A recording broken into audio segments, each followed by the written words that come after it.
I was shocked when I ran into an old friend, and he said, at the last partner swapping party, your cheating wife was above all praise. I didn't know you were into that, too. But I definitely wasn't into that, and now I know exactly how I'm going to destroy her. I ran into Ben at a car wash of all places. We hadn't spoken in nearly 6 years, not since college, when we'd been tight enough to share dorm food, secrets, and too many hangovers.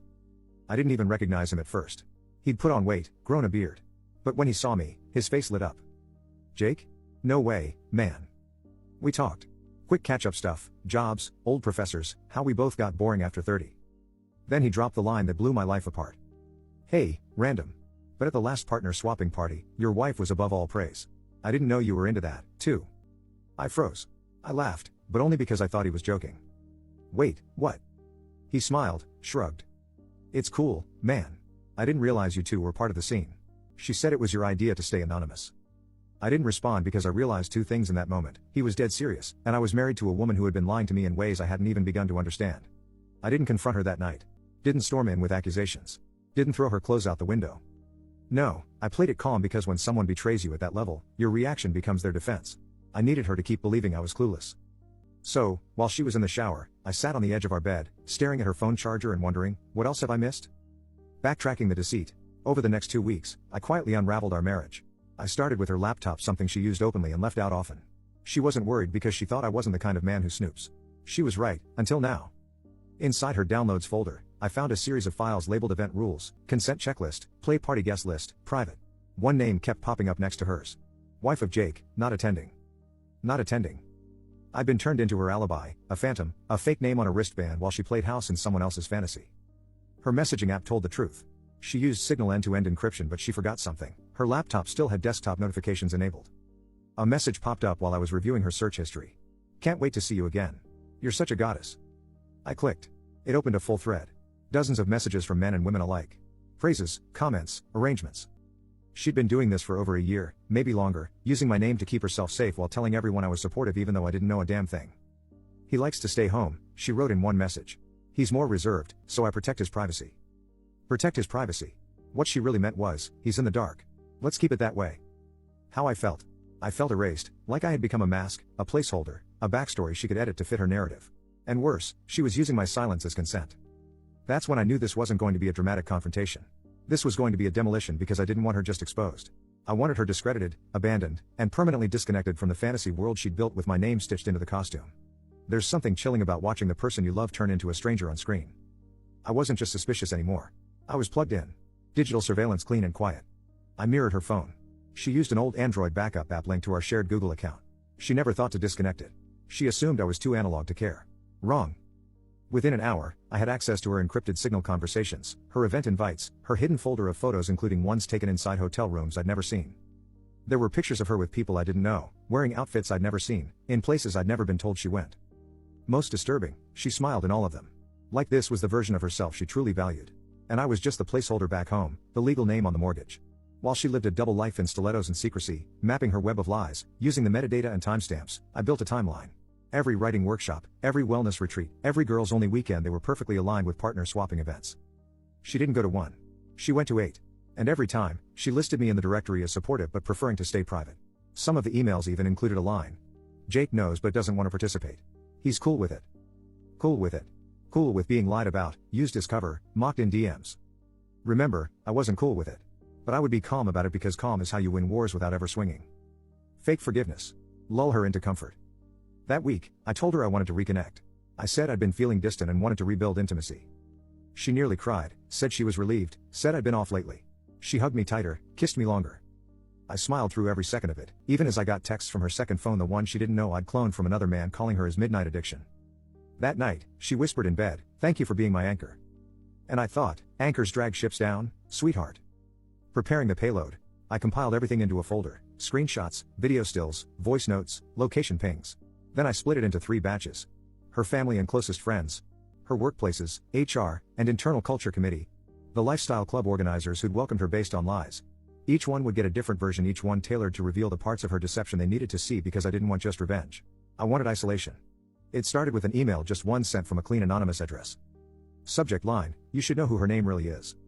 Attached was a PDF with screenshots of her messages to multiple partners, her private event profiles, a timeline of her weekend writing retreats matched with hotel bookings and graphic texts, photos of her wearing an outfit I'd never seen in a room I'd never been in, taken by a man I'd never met. Recipients: her sister, her parents, her 3 closest friends. Within 3 hours, silence became a signal. She didn't know yet. She was sipping coffee across from me, scrolling Instagram, smiling. Meanwhile, her sister had left a voicemail I heard through the cloud recording I'd set up the day before. "You lied to all of us, Claire. This is next level. And using Jake like that? I'm disgusted." Her mother didn't reply. She just removed her from the family group chat. By lunch, one of her friends posted a vague quote about people who weaponize honesty as a cover for betrayal. By 3 p.m., she finally looked up from her phone. "Something weird's going on. Everyone's being cold." I nodded. "Huh? Maybe they found out who you really are." She laughed. Thought I was joking. She wouldn't laugh for long. The professional burn came next her workplace. She worked in community engagement for a major nonprofit, a job built on trust, morals, and public image. I sent HR a different packet, stripped of explicit content but rich with evidence of lies and time theft. They responded within 48 hours. "We are currently reviewing internal ethics concerns and suspending all external representation until further notice." That's corporate speak for, "You're radioactive." She came home pale that night. "Something's happening at work." "Yeah," I said, folding laundry. "Consequences." The final strike was her seeing her secret community, the Lifestyle Club, which had a strict code: consent, truth, honesty between partners. So, when I sent the club moderators a copy of her messages, especially the ones where she said, "Jake doesn't need to know everything," their response was fast. They banned her permanently, blacklisted her from every associated event, a full revocation of status and membership. She tried emailing them. They never responded. The moment she knew that night, she sat on the couch in complete silence, staring at her phone. "I don't understand. Everyone's shutting me out." I leaned against the wall. "Because I told them the truth. The full truth, not the curated version you hid behind." Her eyes welled up. "Jake, what did you do?" "Nothing more than you deserved." She tried to speak. I stopped her. "You used me. Lied with my name. Slept your way through a fantasy while pretending I was part of it. I never meant to hurt. You didn't just hurt me. You erased me." She didn't reply because she couldn't. Everything she built burned down, and I never had to raise my voice to do it. Chapter 5, The Fallout. Claire moved into her sister's guest room a week later. She packed in silence, didn't ask to talk, didn't even beg. She just moved like someone who'd finally realized she was no longer the main character in her own fantasy. I watched her from the hallway as she loaded up her car, 1 suitcase, 1 storage bin, a box labeled essentials. It was the smallest move out I'd ever seen. No more social sanctuary. She deleted her Instagram. Before that, I saw the comments, a few vague ones. "Disappointed in who you turned out to be. You used your husband like a prop. You don't get to preach honesty while lying to everyone around you." Then it was gone. Her digital mask shattered.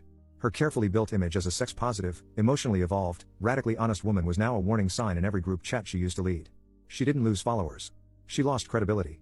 And in her world, that's the only currency that matters. Professionally screwed. She wasn't fired, but she was moved from community engagement to internal admin work. No more press releases, no more panels, no more exposure.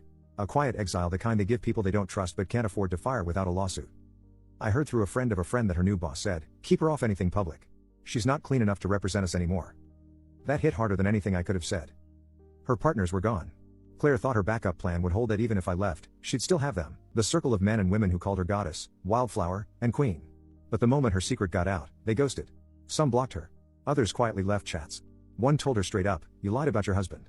That's not ethical. You're not safe." They didn't just cut her off. They labeled her a threat. In a community built on transparency, she'd become the thing everyone was warned about. And me? I didn't feel rage anymore. I didn't need to tell people my side. I didn't need revenge porn. I didn't need to scream about justice because justice had already happened quietly, completely. I kept the house, kept my job, kept my peace. I started therapy not because I was broken, but because I refused to carry her damage into my future. And every night, I slept alone. I slept deeper because no one was lying beside me anymore. Chapter 6, The Moral. People assume revenge feels like fire, loud, explosive, hot. But it doesn't. Real revenge feels like silence. The kind that settles after the smoke. The kind that makes the guilty sit with themselves when there's nothing left to hide behind. That's what Claire has now. Silence. No applause, no admiration, no stage, just a mirror and a memory of everything she thought she could control.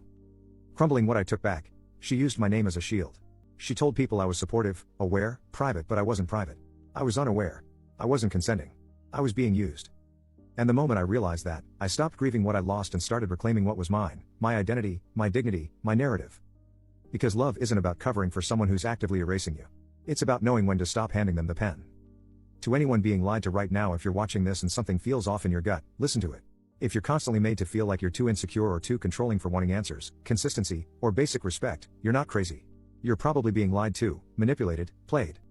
And it's not your job to wait for their honesty. It's your job to build your exit calmly, quietly, effectively. Because when someone betrays you and dares to use your loyalty to protect their lie, the most devastating thing you can do is leave them with the truth and let it destroy everything they built on you. The final word. I never screamed, never threw her out, never told her friends to pick sides. I just showed them the truth. And now she walks alone in the world she created without the mask. While I walk in peace not because I won, but because I let her lose without taking me with her. Was this revenge justified? If yes, then like the story, subscribe to the channel, and share with others. We want to hear your thoughts. Drop them in the comments below.